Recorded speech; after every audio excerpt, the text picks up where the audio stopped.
Good evening. This is Maestro Cortella with the Dawn of War 2 Retribution Elite Mountcast. Today, we have a 2v2 on Golgotha Depths. Our first player is Old Python, playing as the Force Commander, disruptive tanky melee hero. His teammate is Adila, the current balance lead for the Elite mod, playing as the Warboss, another tanky melee hero. Their opponents, we've got oLev, ranged tunneling commander that he is playing, known as the Warhammer Alpha, for the Tyranids. And finally, we've got Farnir, playing as Sindri, Trollface, Chaos Sorcerer, spellcasting and support hero who may have a trick or two up his gauntlet. Alright, I'm glad to finally be casting another match on Golgotha Depths. It's been a long time. I've always loved this map. I especially like this structure in the middle with the elevated structures on one side, although I think that possibly gives a little bit of an advantage to the red team, since they can put setup teams up here that are a little bit harder to deal with and sometimes require a jump unit, but that makes it a little bit telegraphed. Oh my, Warhammer Alpha trying to get in this garrison.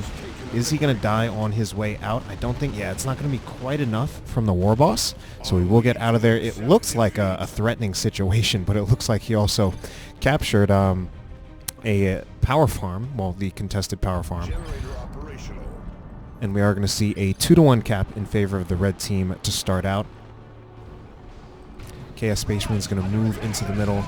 They've got one tiny box for cover, but soon they will be tied up by the Force Commander. I'm actually not sure why the Tactical Marines backed off there. I feel like they should have been providing support fire to their Force Commander, but it doesn't look like it's going to matter too much anyway. Yeah, Tactical Marines, I guess, alright, they're in the bunker. That's okay. Point-blank Doom Bolts. And it looks like a one engagement for the red team, or is it actually? Here's some support from Adila, and I think actually with that support from Adila, there is no answer to the Tactical Marines in the garrison, so actually I am liking them in the garrison right now. That means they don't have to worry about the melee from the heretics, and the Warboss right here also has an upgraded to get the cyborg implants in armor war gear that gives him the big stomp ability, improving his stuns so that it not only knocks back but also stuns. Actually, I'm not sure if it still knocks back, but it certainly stuns, and by default it knocks back if you don't get the big stomp. Chaos Sorcerer consuming heretics. So Farnir with a 2 heretic. Whoa, look at all these spore mines out from oLev. That's quite an army of spore mines. And what is he? Oh, I mean, obviously one thing he wants them for is for garrisons, but he doesn't quite need that at the moment, and I feel like they might just kind of be going to waste against the Warboss right here. Warhammer Alpha was shooting a bit in range, but now he's getting a little too close without enough support against the Force Commander. Will go into the garrison, and we do hear an Iron Halo being queued up for the Force Commander. And the Warboss is here, and he can actually stay here for a little bit of time, but I also feel like he's not going to achieve a whole lot other than try to test Farnir's micro.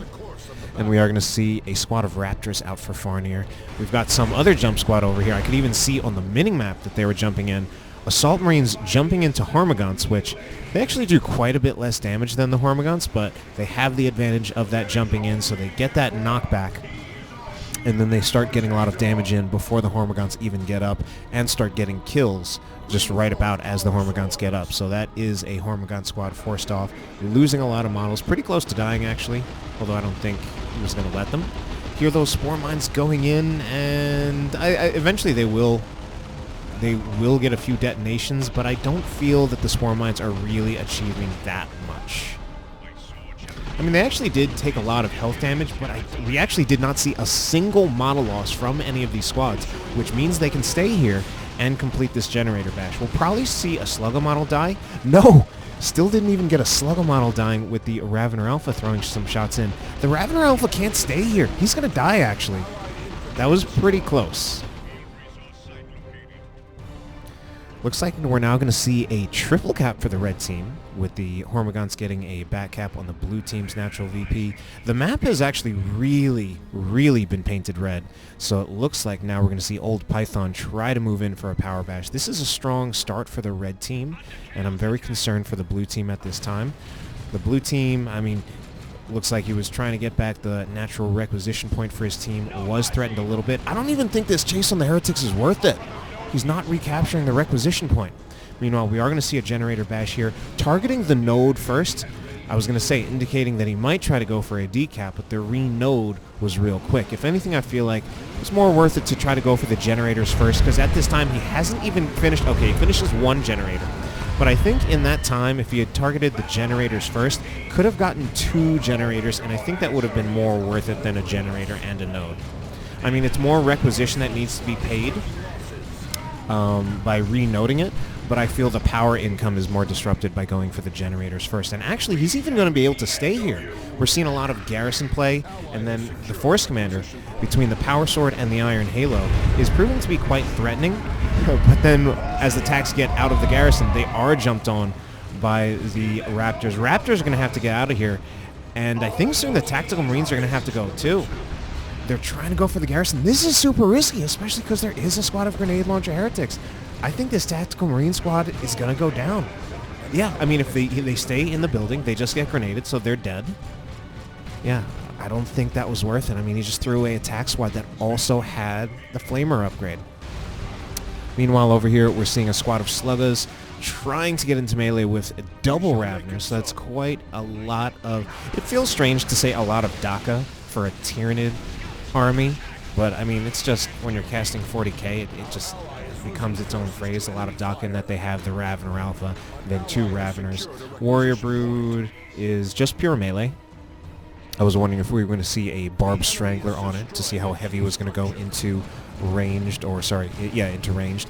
The Force Commander, meanwhile, man, he's still here, and we've got a new tac squad in the garrison. The tac squad has to get out. And if anything, this retreat path actually does not look good. Might be able to get one of the models. Jump in by the Assault Marines, I don't believe in that. And yeah, we see an immediate retreat from the Assault Marines. No model kill on retreat, though, for the Tactical Marines. Meanwhile, Warriors do a solo approach on the contested victory point. Looks like they're going to get out of there with a model, but it was really strange to see that approach. They weren't going to achieve much by themselves against those double shooter boys. Doombolts and the Raptors jump in on the shooter boys. 2 models go down, and that will be the shooter boys needing to get out of there. And the red team should be able to secure the contested victory point again to continue the VPs ticking in their favor.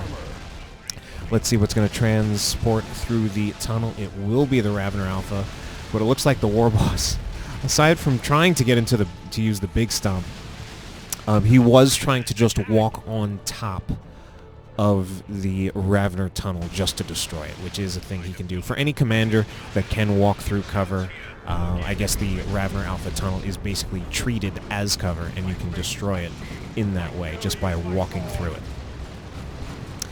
So the Force Commander, proving to be quite tanky, has gone for the Artificer Armor, which is, I mean, at this point, it feels strange saying it now. It's obviously something that hasn't been changed in a long time, but the combination of the Artificer Armor and the Iron Halo is just it's a mainstay for the Force Commander, because the 2 warriors synergize with each other. The Iron Halo giving him extra hit points from his energy, the Artificer Armor giving him both extra health and extra energy, and I believe that's an effective health increase of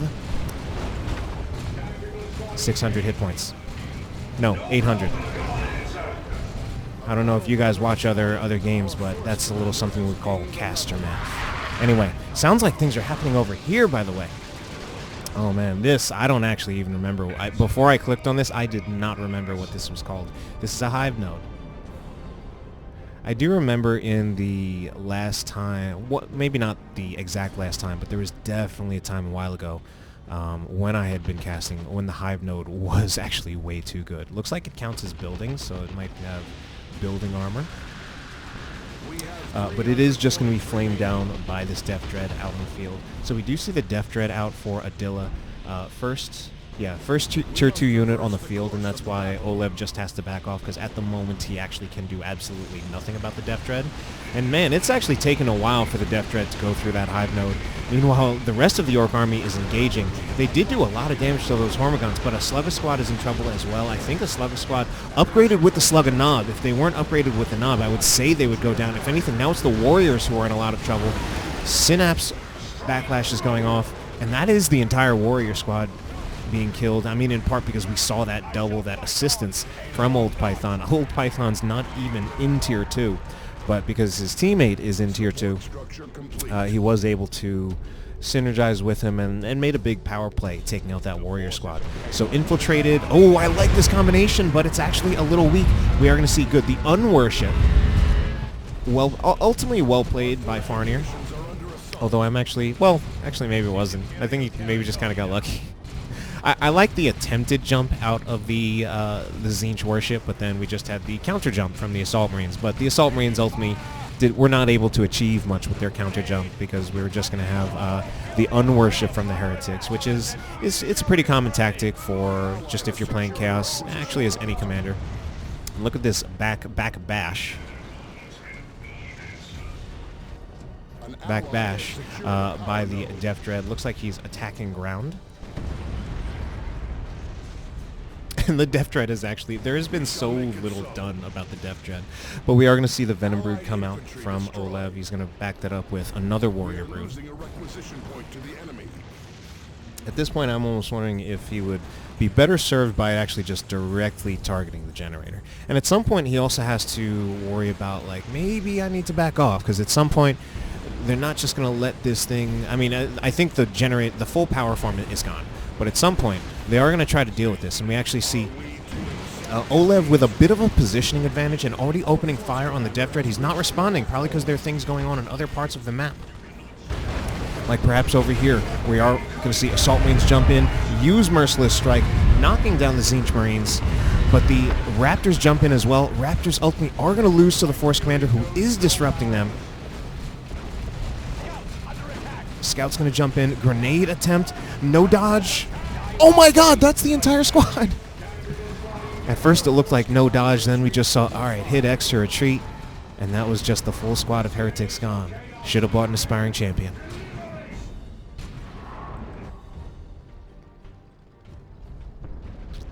So the action has been back and forth, but we do see definitely a strong VP lead for the red team.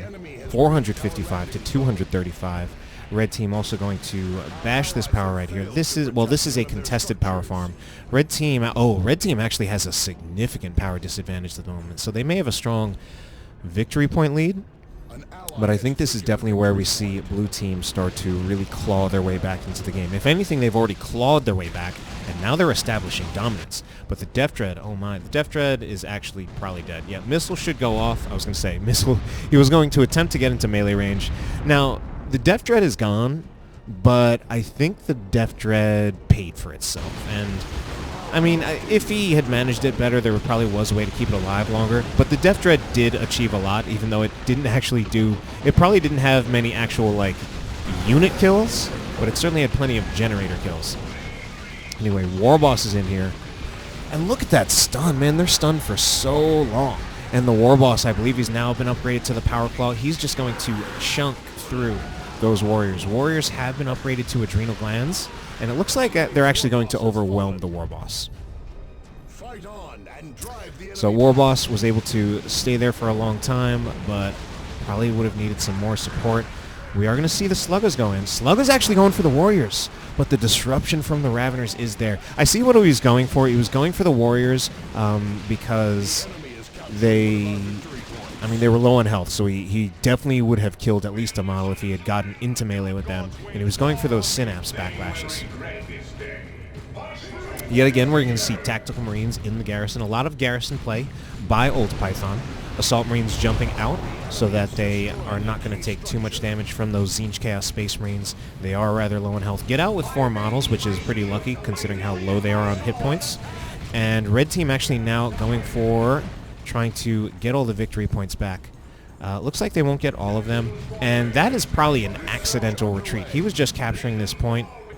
Might have just been one of those like panic hit X things, and you just retreat your entire army, which is rather unfortunate because otherwise they would have gotten their natural victory point back.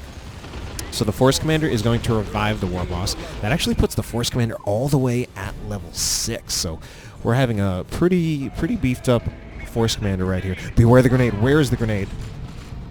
Looks like the grenade might have just been on the Chaos Sorcerer, which you don't get too much out of trying to grenade the Chaos Sorcerer unless you actually manage to kill him, because any hero is not going to bleed, whereas obviously throwing a grenade on any squad has the potential to inflict heavy bleed. So engagement going to go down right here. Sluggers are low, but the other squad of Sluggers has activated user choppers, but they are nevertheless losing this engagement. A lot of it's just coming off the disruption. I think primarily from the... Oh my god, and we're actually going to see that Slugger squad go down. Primarily from the Raveners. And is that triple Raveners? It is triple Raveners. Oh my god. The triple Raveners are something that are actually really painful because you get a lot of range damage and you get the disruption from them being a jump unit, which is actually pretty rare because for most other races, your jump unit is not really a potent ranged unit. So Tyranids do have that unique to them. Blue team actually going for a decap, using the Tactical Marine's faster capping speed to decap the natural power node for the red team. So VPs are now pretty even. Although we're going to see the red team, my god, look at how fast those Raveners are going to melt that generator farm. What else is happening? Because this isn't even the most interesting thing that's happening right now, probably. More generator bashing. Venom Brood gets the decap on blue team's natural victory point, but they won't get the full cap. We are going to see just the attempted focus fire, but there is the Ard boys on the Slugger boys, and we do see the burrow into the instant retreat. Ard boys just making those Sluggers, well, Ard, you know. Units coming out of the Ravener tunnel, but I think this Ravener tunnel is going to go down. I don't even know if they want this engagement. I guess the leap from the Warriors actually do a lot to neutralize the Slugger boys. Hormagaunts are in a bit of trouble, though. And the Slugger boys, if anything, that's a Slugger boy squad, probably with the knob. It's just going to go down. I'm really surprised to just see it go down like that. And now we're going to see the Warriors jump in. Ravener will try to do some damage, but I think this is still a winning engagement for Adila. Adila won that engagement, but I'm actually really concerned about his unit preservation at this time. He's only got the Warboss and 2 Shooter Boys. Meanwhile, I missed that Old Python has this squad of Assault Terminators that are actually being so oppressive. Man, Old Python is absolutely mauling Farnir on their side of the map. And we see more of a contested game going on between Adila and oLev, despite the fact that Adila has a third of oLev's army.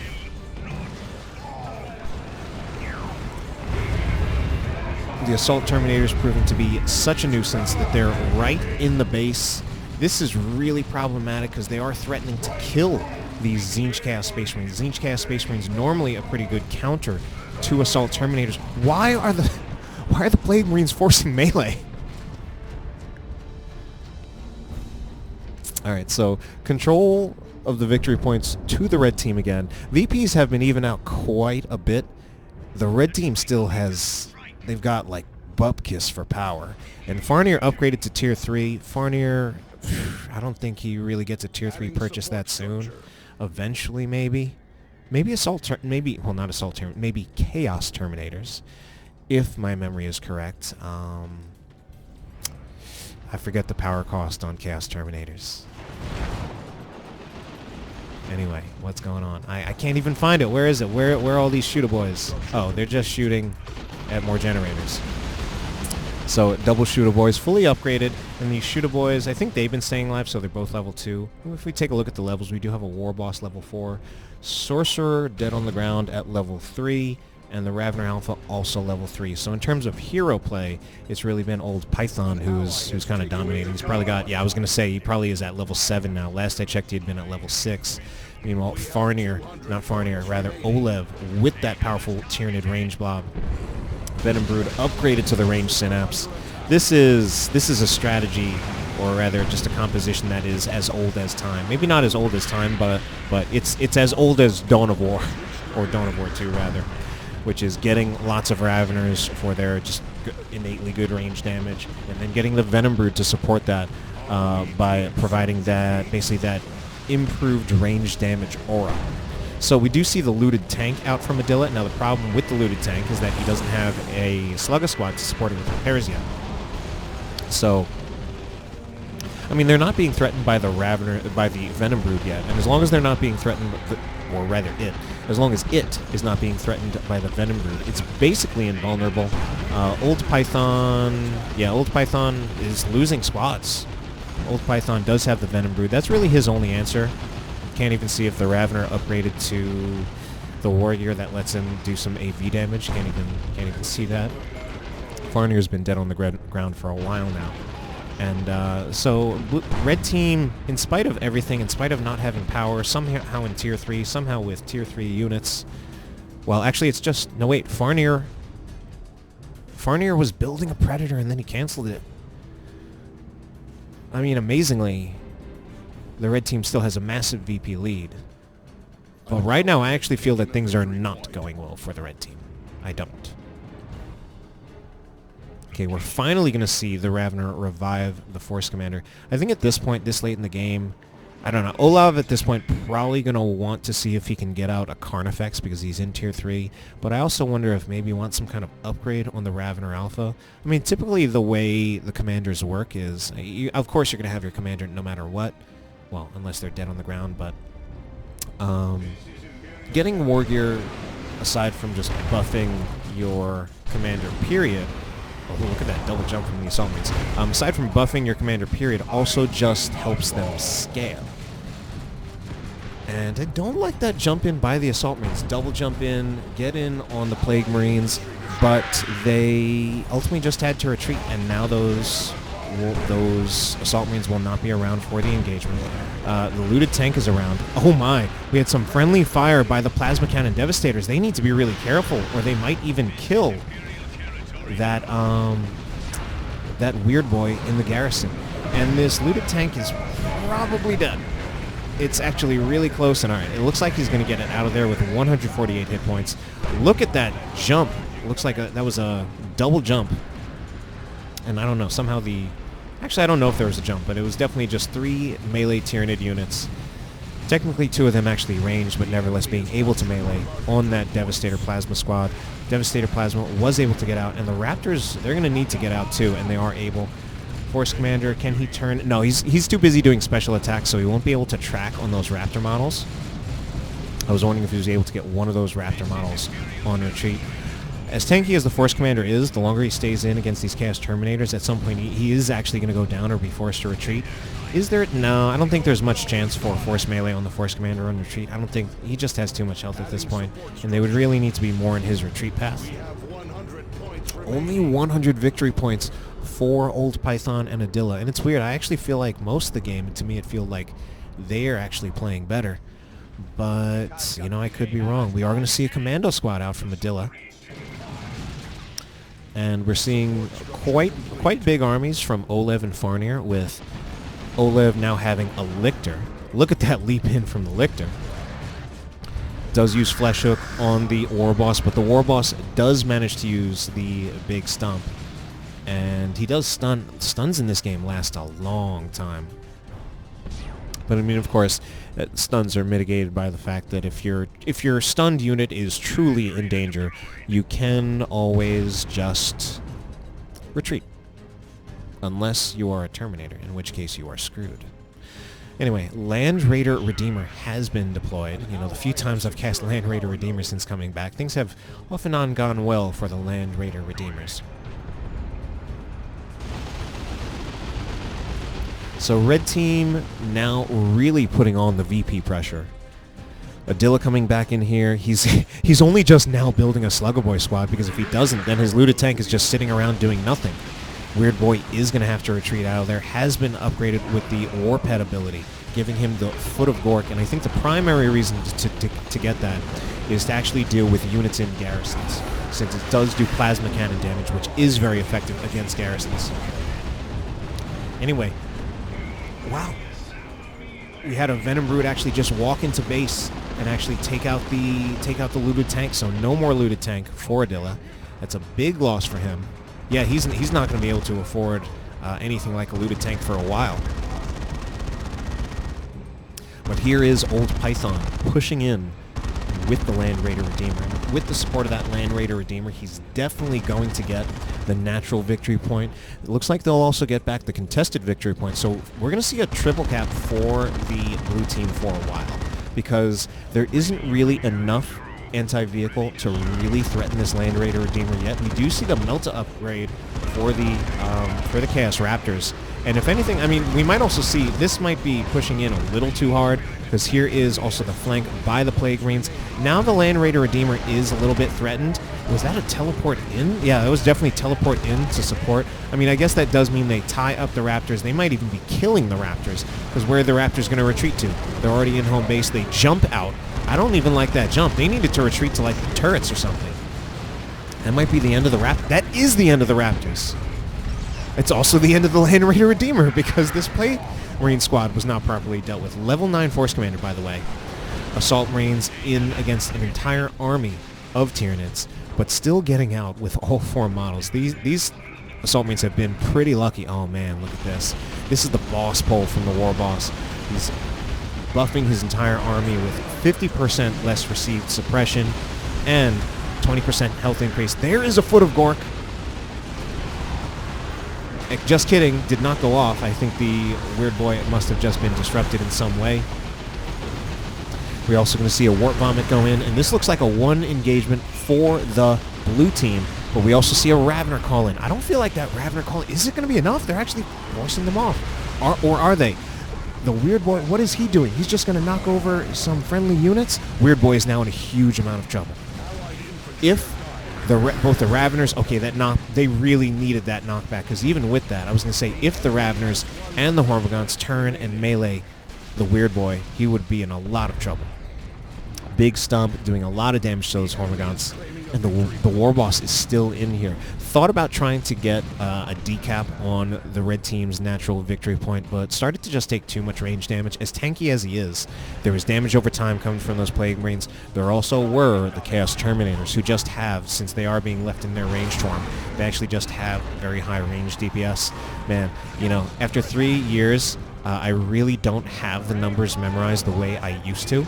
But I am going to say, off the top of my head, I'm pretty sure that each Chaos Terminator is doing 30-ish range DPS. I'm going to say 30 and change, like probably like 32, 33, which means that as a squad, they're going to be doing, I believe, about 100 range DPS per second. And that's definitely something. I'm going to have to check the codex after that one. Long ago were the times when I would actually just be able to tell you pretty much all of the statistics off the top of my head, but not only do I not remember them, but it's also quite possible that a lot of them have actually just changed.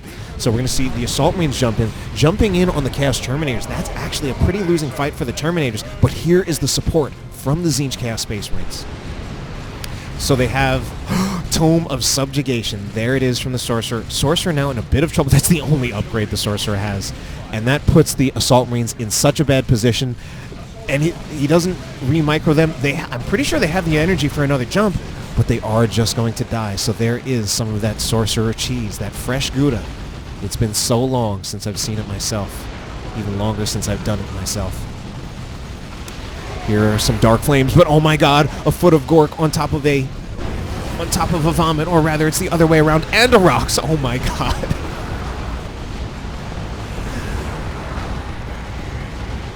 What else is going on? Here is a Space Marine Predator. Something just exploded, giving 15 red. Plague Marine, lone Plague Marine with a missile launcher in trouble. So are these Chaos Terminators. Double cap for the blue team. Teleport out of there. Was that just a teleport? I think that was the mass teleport, or it's not even mass teleport anymore, but it's the Warp Global from the Sorcerer able to get them out of trouble. I'm pretty sure that's what it was, especially with Farnir now having having exactly 1 red. Meanwhile, oLev is sitting on a lot of red, so if the red team is going to have any chance to get back into this game at this point, I think it's going to have to involve a Tyranno formation, but at this point, it's looking a little too slow, and I think that might have actually been the game-winning engagement. Especially with this is probably going to be a finished cap. It's really hard to tell, and oh man, you can stomp while still capping. I almost feel like that's a little busted.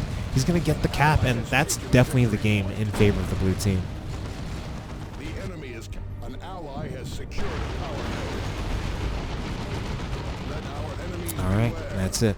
So I didn't mention at the start of this cast, but I mentioned it in the comments that I'm actually using a new microphone, one that I bought, one that's hopefully a bit better than the headset that I've been using for years. Let me know how it worked out. It's basically a new setup, and I also adjusted some of the in-game sound settings to try to compensate. And other than that, I hope you enjoyed the cast, and have a good night.